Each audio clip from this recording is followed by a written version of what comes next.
ప్రస్తుతం తెలంగాణలో జూబ్లీహిల్స్ ఉప ఎన్నిక రాజకీయాల్లో హాట్ టాపిక్గా మారింది. అన్ని పార్టీలు ఎలాగైనా జూబ్లీహిల్స్ బైపోల్లో తమ సత్తా చాటాలని సాయశక్తిలో ప్రయత్నాలు చేస్తున్నాయి. ఇప్పటికే కాంగ్రెస్, బీఆర్ఎస్, బీజేపీలు తమ అభ్యర్థిని ప్రకటించాయి. అయితే లంకల దీపక్ రెడ్డిని కమలం పార్టీ అభ్యర్థిగా కన్ఫర్మ్ చేస్తుంది. పార్టీ అభ్యర్థిగా దీపక్ రెడ్డికి హైకమాండ్ జై కొట్టేందుకు కారణాలవేనా? పార్టీలో ఆ నియోజకవర్గం నుంచి బలమైన బీసీ నేత లేకపోవడమే ఆయనకు ప్లస్ అయిందా? గత అసెంబ్లీ ఎన్నికల్లో ఆ నియోజకవర్గం నుంచి పోటీ చేయడం కూడా ఆయనకు కలిసొచ్చిందా? ఇతర పార్టీ నుంచి తీసుకొచ్చి టికెట్ ఇస్తే పార్టీ డిస్టర్బ్ అవుతుందని రాష్ట్ర నాయకత్వం ఆలోచించిందా? లంకల్ని బరిలోకి దింపితే బలంగా కొట్లాడొచ్చని రాష్ట్ర నేతలు భావించారా? అందుకే ఆయనకు అందరూ సయ్యన్నారా? బీజేపీ ముఖ్య నాయకుల వ్యూహమేంటి?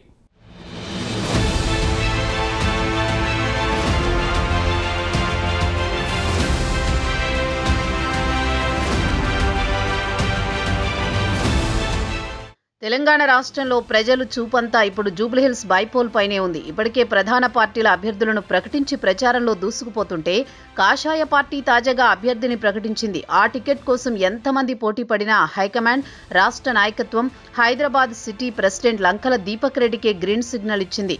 అసలు లంకలకు జూబ్లీహిల్స్ అభ్యర్థిగా ప్రకటించడానికి చాలా కారణాలు కలిసొచ్చాయని బీజేపీ వర్గాలు చెబుతున్నాయి.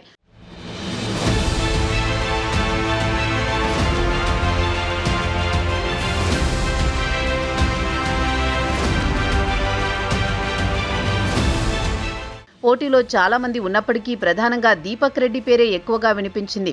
బీసీలకు టికెట్ ఇవ్వాలని బీజేపీ రాష్ట్ర నాయకత్వం చాలా ఆలోచన చేసిందట. కానీ జూబ్లీహిల్స్ నియోజకవర్గంలో బలమైన బీసీ నేత లేకపోవడంతో లంకలకు కలిసి వచ్చిందట.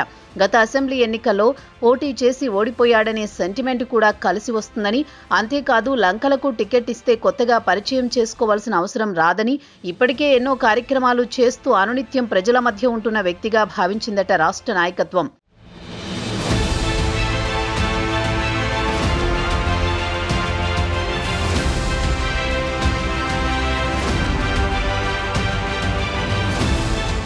ఇక కాంగ్రెస్ బీసీ నేత టికెట్ ఇవ్వడంతో కాషాయం కూడా బీసీ గురించి ఆలోచన చేస్తుందని ప్రచారం జరగడంతో కొత్త పేర్లు తెరపైకొచ్చాయి. కానీ అప్పటికే పార్టీలో కొత్త పాత నేతల మధ్య అంతర్గత విభేదాలు బయటకొస్తున్నాయి. ఈ సమయంలో జూబ్లీహిల్స్ టికెట్ నయా నాయకులకు ఇస్తే కొత్త తలనొప్పులు తెచ్చుకున్నట్టు అవుతుందని ఆ ఆలోచనకు చెక్ పెట్టిందట రాష్ట్ర నాయకత్వం. ఇది కూడా లంకలకు హెల్ప్ అయ్యిందట. కేంద్ర మంత్రి కిషన్ రెడ్డికి అత్యంత సన్నిహితుడు కావడం, జూబ్లీహిల్స్ లో సెటిలర్స్ ఎక్కువ ఉండడం, లంకల అటు చంద్రబాబుతో కూడా సన్నిహితంగా ఉండడం, టీడీపీకి కూడా అక్కడ పట్టు ఉండడం, టీడీపీ క్యాడర్ లంకలకు సపోర్టుగా ఉంటుందని ఇవన్నీ లంకలకు కలిసి వచ్చిన అంశాలట.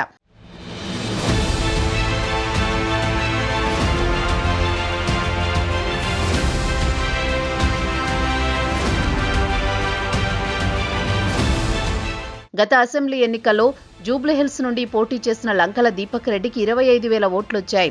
దీంతో 3వ స్థానానికి పరిమితమయ్యింది. కానీ తర్వాత వచ్చిన పార్లమెంట్ ఎన్నికల్లో ఓట్ల శాతం పెరిగింది. జూబ్లీహిల్స్ నియోజకవర్గం నుంచి 65,000 ఓట్లు బీజేపీకి వచ్చాయి. అంతేకాకుండా ఇప్పటి వరకు జరిగిన హుజురాబాద్, దుబ్బాక, మునుగోడు ఉప ఎన్నికల్లో మొదట వచ్చిన వారికే టికెట్ ఇవ్వడం, ఈ బైపోల్లో కాషాయ జెండా ఎగిరిందనే భావన కూడా ఉందట. అందుకే ఈ సమీకరణాలు కూడా లంకలకు ప్లస్ అయినాయట.